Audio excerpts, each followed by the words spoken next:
सज्जनों, नमस्कार। मैं एस्ट्रो ज्ञानी अपने YouTube चैनल ज्योतिष प्रकाश पुंज में आपका हार्दिक स्वागत करता हूं। दोस्तों, थंबनेल को देख के आप लोग जान गए होंगे आज हम लोग का चर्चा का विषय क्या रहने वाला है।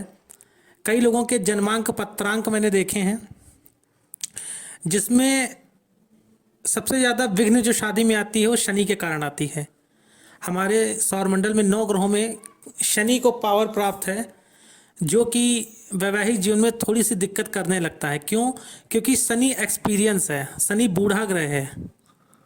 शनि चीज़ों को धैर्य और इतनी स्थिरता ला देता है कार्यों में। जैसे मंगल देव तेजी से कार्य करने के लिए जाने जाते हैं, ऐसे शनि देव स्थिरता लाता है, रुकावटें लाता है कार्यों में।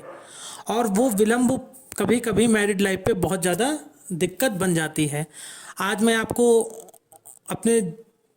आप लोगों के जन्मांक में कई स्थितियां शनि की बताएंगे। जिस स्थिति में शनि बैठ जाता है तो बहुत ज़्यादा चांसेस बन जाते हैं कि जातक की शादी नहीं होती है या जातक वैराग्य की तरफ चला जाता है।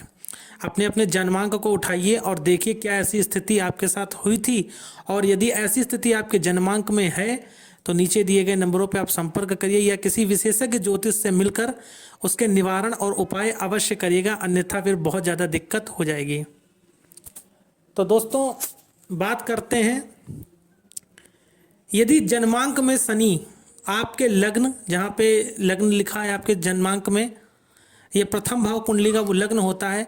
आपके लग्न में शनि तुला, मकर, कुंभ या मेष का बैठा हो, आपके 7th हाउस में भी मेष, तुला, मकर या कुंभ का बैठा हो, या 10th भाव में भी मेष, मकर, कुंभ या तुला राशि का शनि बैठा होता है, तो वैवाहिक जीवन में बहुत प्रॉब्लम करता है। दोस्तों, ये बिल्कुल मान के चलिए, अगर शनि इन राशियों में बैठा है तो शनि फिर आप लोगों के लिए थोड़ी सी वैवाहिक जीवन में दिक्कत लाएगा।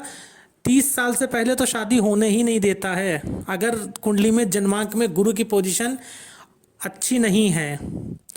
यदि आप महिला हैं, गुरु की पोजीशन अच्छी नहीं है, और आप लड़के हैं, शुक्र की पोजीशन अच्छी नहीं है, तो बहुत ज़्यादा दिक्कत करने लगता है। दोस्तों, अगर 7th हाउस में शनि और शुक्र दोनों एक साथ बैठ जाए तो वैवाहिक जीवन के बाद एक्स्ट्रा मैरिटल अफेयर 100% करवाता है। शनि जब कुंडली में 7th हाउस में बैठ जाता है, दिग्बली हो जाता है, तो अपने से छोटी उम्र के और कई चांसों में अगर मंगल बलवान होता है तो अपने से बड़ी उम्र की महिलाओं के साथ संबंध करा देता है, और वो भी मैरिज के बाद, जो कि मैरिज टूटने का एक कारण बनता है। सबसे ज़्यादा खतरनाक करता है शनि पंचम भाव में। यदि 5th हाउस में शनि बैठ गया तो अपनी तीसरी दृष्टि, जो कि उनकी वक्र दृष्टि होती है, तीसरी दृष्टि से जब 7th हाउस को देखते हैं तो बहुत ज़्यादा मैरिड में दिक्कत करते हैं, मैरिड होने नहीं देते हैं, और हो जाती है तो उसको चलने नहीं देते हैं। दोस्तों, तो ये बात आप लोग याद रखिएगा। 3rd हाउस का शनि भी शादी में बहुत दिक्कत करता है, क्योंकि तीसरे भाव में शनि अति विशिष्ट कारक हो जाता है।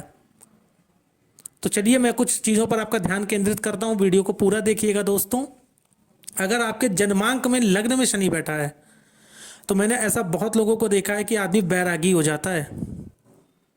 ये 100% छोटे वाली चीज़ें हैं, क्योंकि शनि संन्यास को भी रिप्रेजेंट करता है।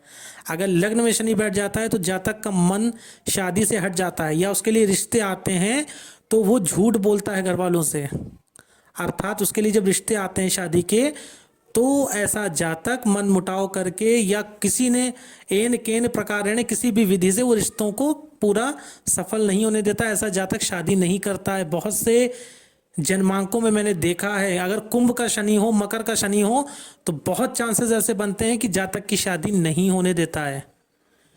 दूसरी बात, अगर 7th हाउस में शनि बैठ जाता है तब भी बहुत डिले कराता है।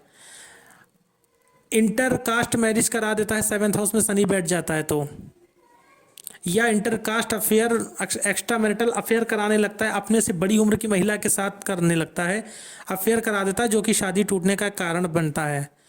10th भाव में शनि अगर बैठता है उच्च का होकर, या स्वराशि का, मकर या कुंभ का या तुला राशि का बैठता है, तब भी मैरिज में बहुत दिक्कत कराता है। आदमी को एक उम्र के बाद शादी का कोई मतलब नहीं रह जाता उसके लिए। अगर उसकी शादी हो गई है तब भी ऐसा जातक बहुत सेपरेट रहने लगता है। वो वैवाहिक सुखों को उतना आनंद पूर्वक नहीं लेता है। उसका ध्यान बिल्कुल शनि वैवाहिक जीवन से बिल्कुल ना के बराबर कर देता है और ऐसा जातक अपने आप में मस्त रहने लगता है। अगर आपकी मैरिज हो गई है तो, और यदि मैरिज नहीं हुई है तो कर्म के क्षेत्र में तो बहुत जबरदस्त देता है दशम का शनि। मैंने कई लोगों को ऐसा देखा जो कि जज बने हैं, जो कि लॉ के फील्ड में बहुत आगे गए, इंडस्ट्रियल भी होते हैं ऐसे लोग इंडस्ट्री लगाते हैं, परंतु वैवाहिक जीवन में बहुत ज़्यादा दिक्कत करता है। या तो शादी होती भी नहीं है, और अगर हो गई तो जैसे ही शनि 35 के बाद शनि बलवान होता है तो दिक्कत करने लगता है। अब कई लोग इसमें पूछेंगे कि मेरे में तो ऐसा है, लेकिन मेरे साथ ऐसा नहीं है।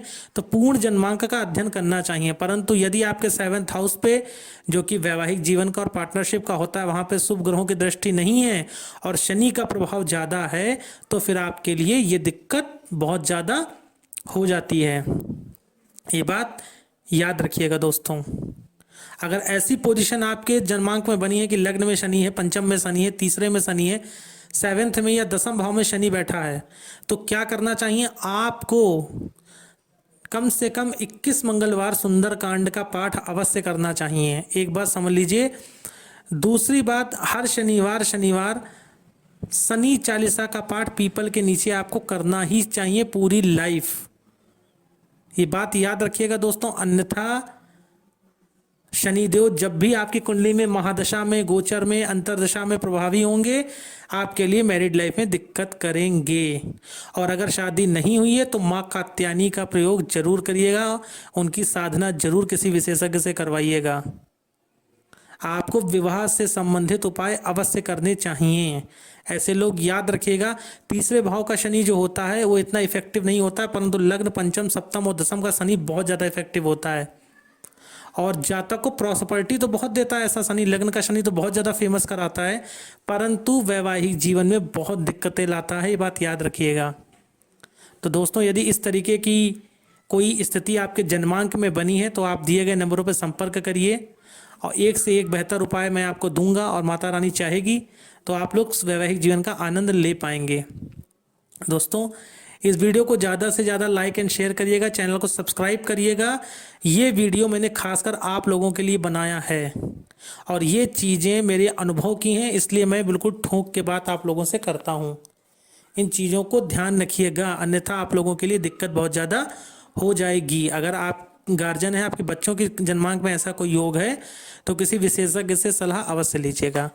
तो दोस्तों, अब मैं अपनी वाणी को विराम देना चाहता हूँ। जय भोले, जय श्री राधे। वीडियो को लाइक करना मत भूलिएगा, चैनल को सब्सक्राइब करना मत भूलिएगा।